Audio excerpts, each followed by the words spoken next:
I'm not the kind of guy who ever thought something like this could happen to me. My name's Mike, just your average working-class guy. I've been married to Lisa for 9 years. We met in college, and back then, she was everything I thought I wanted: smart, funny, ambitious. She had this spark about her that made her stand out from everyone else. We built a life together, bought a little house in the suburbs, and settled into what I thought was a pretty happy routine. But if I'm being honest, things started to feel off about a year ago. Lisa had landed a new job at some big marketing firm downtown. She was thrilled about it, talked non-stop about how it was her dream role. I was proud of her, of course, but the job seemed to take over her life almost immediately. Late nights at the office became a regular thing. At first, I didn't think much of it. I figured she was just trying to impress her new boss, Mr. Carter, who she always described as this brilliant but demanding guy. It started with little things. Lisa would come home late, claiming she had to finish a campaign or attend a last-minute meeting. She'd always have some excuse for why she couldn't make it to dinner or why she'd missed one of our movie nights. Then there was her phone. She used to leave it lying around the house, but now it was always glued to her hand. She'd get these messages late at night, and when I'd ask who it was, she'd just shrug and say, "Work stuff, Mike. Don't worry about it." At first, I tried to brush it off. I didn't want to be that paranoid husband who reads too much into things. But the nagging feeling that something wasn't right wouldn't go away. I'd catch her smiling at her phone, or she'd leave the room to take a call. She was more distant, too, like her mind was always somewhere else. Our conversations felt forced, and when I'd ask her how her day went, she'd just give me these vague answers and change the subject. One night, I decided to surprise her at work. It was our anniversary, and I'd made reservations at her favorite restaurant. I even bought her flowers, something I hadn't done in years. I showed up at her office around 7 p.m., expecting to find her buried in paperwork or huddled in a meeting. But when I got there, the place was nearly empty. Her desk light was off, and her coworkers said she'd left hours ago. When she finally got home, she looked startled to see me sitting on the couch with the flowers still in my hand.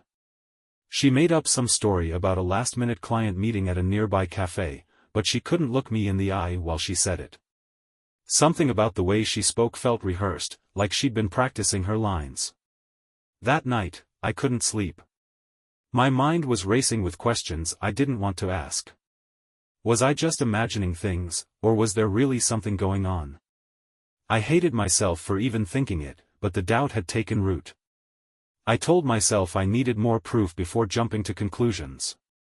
After all, we'd been together for nearly a decade. She wouldn't throw all that away, would she?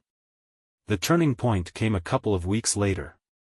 Lisa had left her laptop open on the kitchen table one morning before heading out to work. Normally, I wouldn't even think about snooping, but something in me just snapped. I told myself I was only going to check her work emails, just to ease my mind. What I found wasn't a work email. It was a string of messages in her personal email account, messages between her and her boss, Mr. Carter. At first, they seemed innocent enough. He was complimenting her on a job well done, thanking her for staying late to finish a project. But as I kept reading, the tone shifted. There were inside jokes, little nicknames, and then, there it was. A message from him saying how much he enjoyed last night, and how he couldn't wait to see her again. I felt like the floor had been ripped out from under me. My hands were shaking so badly I could barely scroll through the rest of the emails. There were mentions of dinners, drinks, even a weekend trip she'd claimed was for a work conference. My stomach churned as the realization hit me: my wife was having an affair. I didn't know what to do. Part of me wanted to confront her right then and there, but another part of me was scared of what she'd say. What if she denied it? What if she twisted it around and made it seem like I was the crazy one? I needed more proof, something undeniable. That evening, I told her I had to work late, even though I'd already left the office early. I parked my car a block away from her office and waited. Sure enough, around 8 p.m., she walked out with Mr. Carter. They didn't even try to hide it. They got into his car and drove off together. I followed them to a fancy downtown restaurant, watching from the parking lot as they laughed and shared a bottle of wine. My chest felt like it was going to explode, but I stayed put. I needed to see this through. When they finally left, they didn't go back to the office.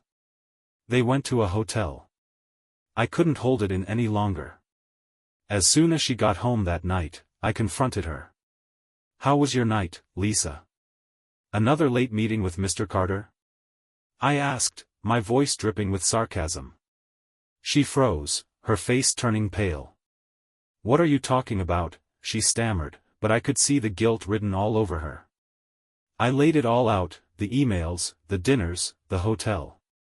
She didn't even try to deny it. Instead, she got defensive. "So what if I've been seeing him?" she snapped.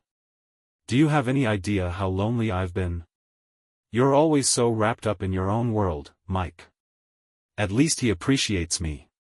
Her words hit me like a punch to the gut.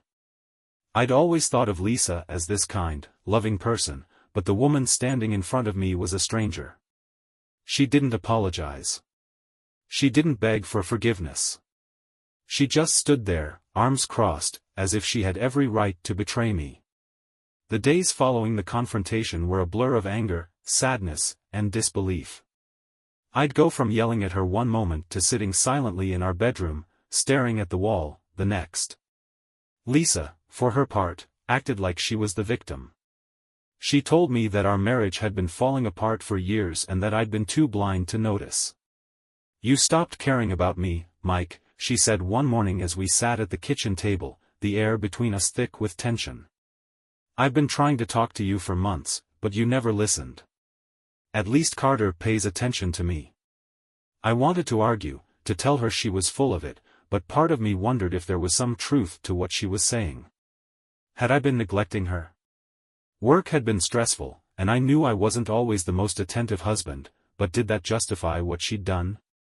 Everywhere I turned, I saw reminders of what we'd lost. The photos on the walls, the little notes she used to leave in my lunchbox, the playlists we'd made together for road trips, it all felt tainted now.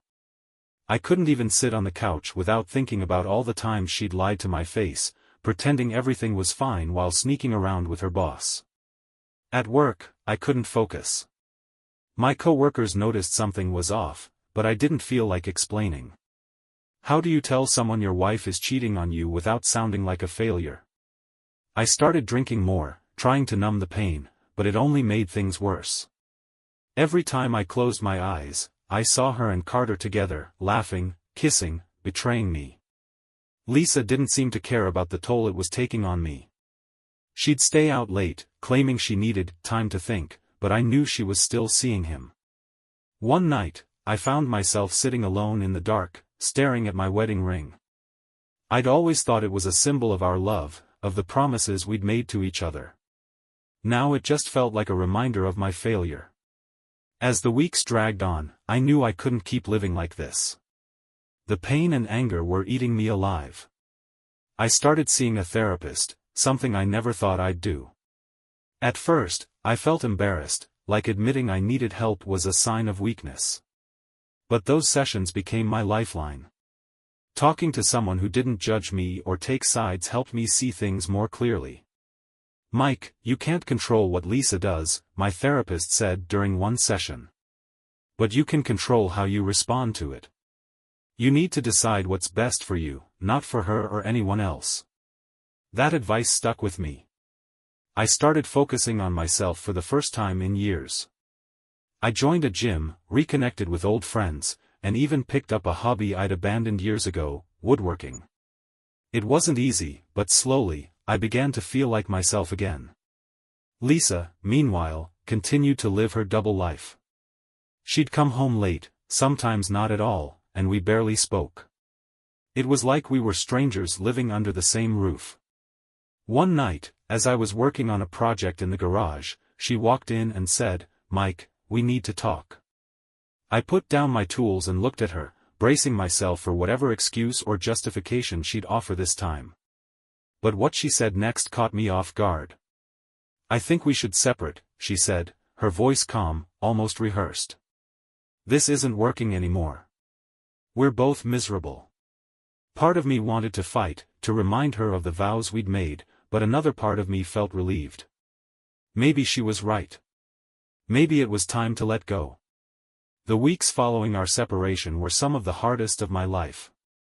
I moved into a small apartment on the other side of town, leaving behind the house we'd bought together. Lisa stayed there, and I tried not to think about who else might be spending time there with her. But as painful as it was, I knew it was the right decision. For the first time in years, I felt like I could breathe. I threw myself into my work, my hobbies, and my friendships.